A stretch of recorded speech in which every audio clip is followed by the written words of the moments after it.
Bonjour à toutes et à tous, bienvenue sur lecambrécien.tv. Alors, 4e semaine de confinement, on y arrive un petit peu chaque jour, un peu plus. Alors, on se retrouve évidemment en studio une nouvelle fois et on va continuer à parler des initiatives menées dans le cadre de cette crise sanitaire. Alors aujourd'hui, j'ai invité Alban Dobromé, qui est récemment élu au sein du conseil municipal et qui a eu une idée assez intéressante et bénévole, faut-il le préciser tout de suite. Mais je vais tout de suite lui donner la parole pour qu'il la présente. Bonjour Jean-François et merci de m'accueillir. Donc l'idée, en fait, elle est partie d'un constat, c'est de pouvoir aider à chacun sa mesure les commerçants que je connaissais au départ. Donc j'avais dans mon atelier 2 plaques de plexiglas et je me suis dit que je pouvais moi aussi les découper et les offrir à des commerçants qui en avaient besoin. Alors pourquoi faire ces 2 plaques? Alors ces 2 plaques servent d'équipement de protection collective, donc pour les salariés, pour éviter le fait qu'ils soient en contact direct avec les postillons des clients. C'était le principal vecteur de ce fameux virus, les postillons. Il faut faire très attention et d'où rappeler évidemment les barrières de protection à mener chaque jour, et chaque seconde même. Alors, cette initiative qui a été menée par vous, mais également évidemment avec la ville, peut-être expliquer comment ça fonctionne. En fait, le constat, il est simple. Les masques sont une denrée très rare et les commerçants n'ont pas la possibilité d'avoir de masques. Donc pas la possibilité de pouvoir se protéger. Donc quand j'ai fait les premiers par postillon, j'en ai parlé à monsieur le maire et je lui ai demandé s'il serait intéressé pour qu'on puisse continuer à produire des par postillons qu'on allait offrir aux commerçants. Donc c'est totalement gratuit pour chaque commerçant qui le souhaite. Voilà, totalement gratuit, dans la mesure où le commerce reçoit du public, où il est ouvert pendant le confinement et où c'est un commerce de proximité. Alors, est-ce qu'il y a un stock limité ou on peut... Ouais, malheureusement, je suppose. Oui, il y a un stock qui est limité parce que le plexiglas aujourd'hui en France, c'est une denrée qui commence à se faire rare également, comme les masques. Donc tout le monde s'afflue sur le plexiglas. Donc on a trouvé un fournisseur qui a pu nous fournir une 30aine de plaques. Donc on a fait des par postillons sur ces 30 plaques. Mais bon, le stock... jusqu'à épuisement, quoi. Voilà, le stock s'amenuise. Alors, il en reste peut-être encore de disponibles. Comment les commerçants peuvent se renseigner pour en obtenir? Donc oui, il en reste quelques-unes. Donc pour en obtenir une, il suffit simplement de prendre contact avec la mairie et de rentrer entre guillemets dans les critères qui sont commerce ouvert, recevant du public, donc commerce de première nécessité, donc commerce alimentaire, boulangerie, pharmacie, tabac, presse, et donc de faire appel à la mairie pour avoir ce contact. Voilà. Et surtout, donc la livraison, ça se pose facilement, pas de souci? Oh oui, c'est mis sur des pieds, ça demande pas de travaux, ça va très vite. Donc ça va assez vite. Alors la mairie a également mené d'autres initiatives, on peut peut-être les rappeler puisque vous êtes certainement en charge du commerce dans le sein du conseil municipal, donc voilà, vous pouvez peut-être les rappeler. Oui, donc effectivement, monsieur le maire a souhaité mettre en place un prêt d'urgence solidarité. Donc prêt d'urgence solidarité en parallèle avec Cambrésis Initiative. Donc ce qu'il faut rappeler, c'est vraiment qu'on est aujourd'hui dans le temps de la protection. Donc il y a une première protection qui est une protection physique. Par la fourniture des par postillons, mais on est également dans la protection du commerce local et du commerçant. Pour l'après. Pour l'après, mais là on est vraiment dans la protection d'urgence. C'est-à-dire qu'un commerce qui est fermé par la cause du confinement ne rentre pas de trésorerie. Bien sûr. Voilà. Et donc il y a effectivement le commerce qui est mis en péril, mais la question que monsieur le maire s'est posée, c'est comment le chef d'entreprise va pouvoir lui continuer à survivre. Donc, alors, comment ça se passe? C'est un prêt, je suppose? Oui, donc c'est un prêt d'honneur à taux zéro, donc prêt qui est directement versé sur le compte de l'artisan. C'est un prêt personnel. Un prêt personnel. Donc pourquoi un prêt personnel? Tout simplement parce que si le chef d'entreprise sort de la trésorerie pour sa rémunération, il va avoir la double sanction. Donc première sanction déjà de baisser sa trésorerie, donc qui pourrait lui servir à payer son loyer par exemple ou ses fournisseurs. Et les charges. Et les charges. Donc c'est pour ça que c'est un prêt qui est personnel. D'accord. Donc, et ce dossier, donc, il y a des règles, je suppose, un minimum de règles? Oui, donc un minimum de règles, donc vraiment un minimum de règles, parce que Monsieur le maire a voulu que ce soit vraiment très rapide et que les gens puissent avoir l'argent très rapidement sur leur compte. Combien de temps? À peu près 5 jours, à partir du moment où le dossier est rempli convenablement. Alors le dossier, il est très simple à monter, il suffit de prendre contact avec Monsieur Rosendo, donc qui va vous expliquer forcément les pièces justificatives. Donc il faut principalement un justificatif du comptable définissant le chiffre d'affaires qui a été établi en mars 2019 et le chiffre d'affaires qui a été établi en mars 2020. Une comparaison. Voilà, pour comparaison. Donc soit l'attestation du comptable ou une attestation sur l'honneur. D'accord. Voilà, simplement. Bon. Extrêmement simple. Alors aujourd'hui, il y a déjà des entreprises qui en ont bénéficié? Oui, aujourd'hui, il y a à peu près 90 entreprises qui ont bénéficié donc de cette aide. C'est 184 000 € qui ont été versés pour le moment. Déjà, ouais.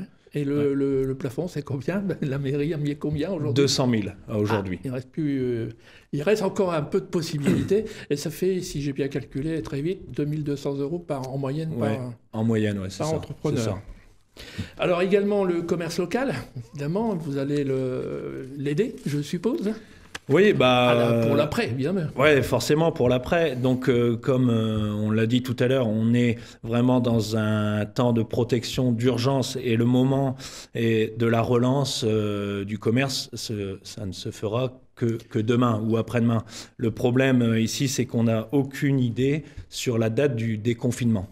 Oui, on devrait avoir une annonce prochainement, mais ça ne sera pas de toute façon fin avril, début mai. Hein. Oui, donc on ne peut pas savoir et ni sous quelle forme ça va se faire. Donc quel type de commerce va pouvoir ouvrir en premier ou pas. Mais pour le moment, on ne se presse pas, mais on travaille quand même avec l'Union commerciale et notamment Christophe Carlier sur un plan de relance. Donc, on travaille avec les commerçants, donc les commerçants de quartier, les commerçants du marché couvert, parce que je rappelle que le marché couvert est resté ouvert quand même et que la mairie a mis en place toutes les sécurités possibles. Toutes les sécurités, donc avec les espacements d'un mètre, des barrières, un système pour nettoyer les chaussures, du gel hydroalcoolique et j'en passe, hein, pour vraiment que les commerçants et les consommateurs soient protégés. Donc on travaille avec Christophe Carlier, donc, comme je vous disais, et les commerçants du centre-ville, mais aussi avec la chambre de commerce et la chambre de métier sur un plan de relance. L'Union commerciale va mettre dès lundi en place un système de bons d'achat que les consommateurs vont pouvoir acheter directement sur Internet, ce qui permettra au moment du déconfinement de pouvoir aller directement chez son commerçant pour l'aider, lui, à redynamiser son commerce et perdurer, quoi. Tout à fait. Alors, est-ce que globalement, vous avez quand même un message peut-être à faire passer ? Ben oui, j'ai un message à faire passer. Donc, je le répète une fois de plus, on est vraiment dans le temps de la protection et la protection d'urgence. Il faut vraiment prendre son temps. Il faut que chacun respecte les règles du confinement. Donc, effectivement, c'est assez compliqué quand on est commerçant. On aurait toujours envie de faire quelque chose simplement pour faire vivre son commerce ou son entreprise.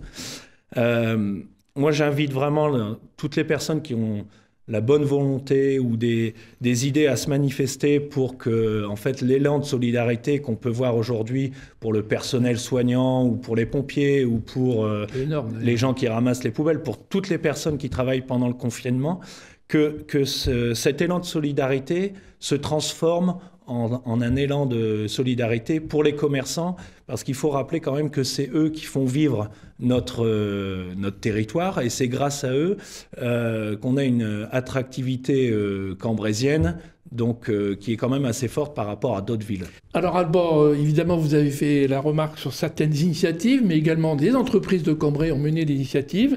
On peut citer par exemple David Tayeb et Yves Allais qui a donné 10 000 masques, ainsi que des blouses à l'hôpital et au personnel soignant. Nous avons également des entreprises de Cambrai, textiles, Pradilinge, dont voici un exemplaire, mais également la société Mirsman qui fabrique des masques, et également la société CMD qui a donné tout son stock de masques. Il fallait donc bien sûr le signaler. Alors après d'autres initiatives peut-être encore, un autre message à continuer à faire passer?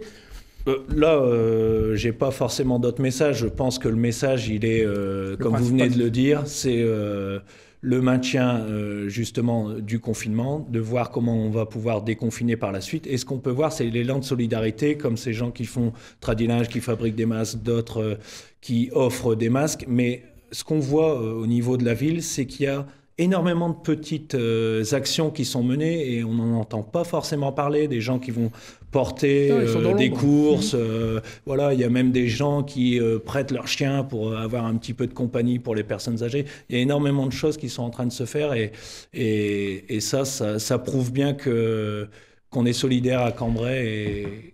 Est-ce qu'on pourrait peut-être même résumer, parce que ça a été dit maintes fois déjà, partout, dans toutes les presses, mais il y aura un avant et un après, et cet après, c'est peut-être justement ce fonds de solidarité qui va se constituer et peut-être se générer et augmenter encore. Oui, si, il y aura forcément un avant et un après, et ce que j'espère, c'est que les gens, nous les premiers qui restons chez nous en ce moment, ça nous permet quand même de pouvoir passer beaucoup plus de temps avec notre famille, de se rapprocher des choses réelles de la vie, et de se dire que tout ce qu'on pouvait consommer avant, on n'en avait pas forcément besoin. Voilà. Un beau résumé, une belle petite conclusion. Quelques numéros utiles peut-être ? Oui, donc le numéro de M. Rosendo, forcément pour les gens qui souhaiteraient avoir l'aide, donc le 06 67 92 30 84. Il y a également la région qui a mis en place des aides, qui sont un peu plus longues à avoir que les aides mises en place par la ville, mais bon... Un peu plus structurées aussi. Voilà, il y a un fonds de premier secours, il y a Hauts-de-France Prévention et il y a le doublement des capacités de garantie bancaire, parce qu'aujourd'hui, il y a le PGE, le prêt garanti d'État, qui a été mis en place donc, par le gouvernement et le président de la République. Par contre, c'est vraiment spécialisé à un certain type d'entreprises qui peuvent apporter les garanties de remboursement, bien que les banques n'aient que 10% de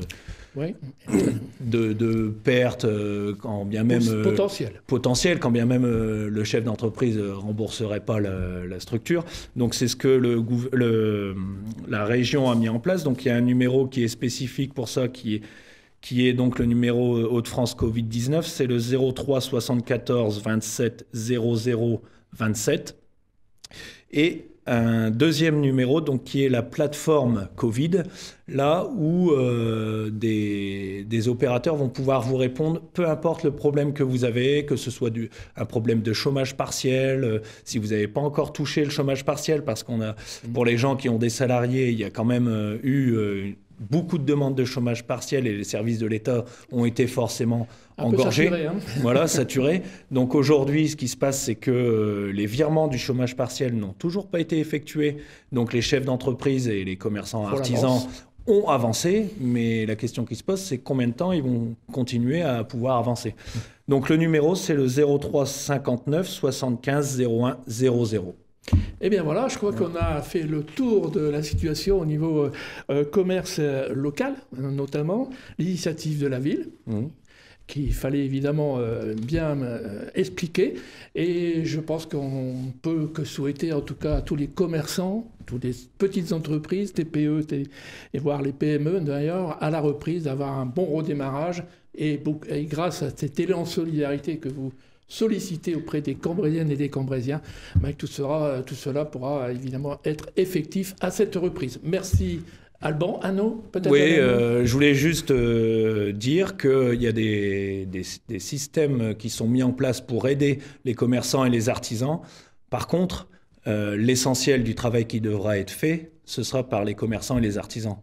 Donc la relance, c'est l'artisan ou le commerçant qui a envie, il va falloir communiquer, il va falloir vraiment se bouger plus que l'avant-Covid. D'accord, merci Alban. En tout cas, merci de toutes les explications. Ce magazine est terminé. Je vous souhaite bien sûr à toutes et à tous une bonne semaine, confinée certes, mais avec un peu de soleil quand même. Donc, bonne semaine à toutes et à tous et à la semaine prochaine.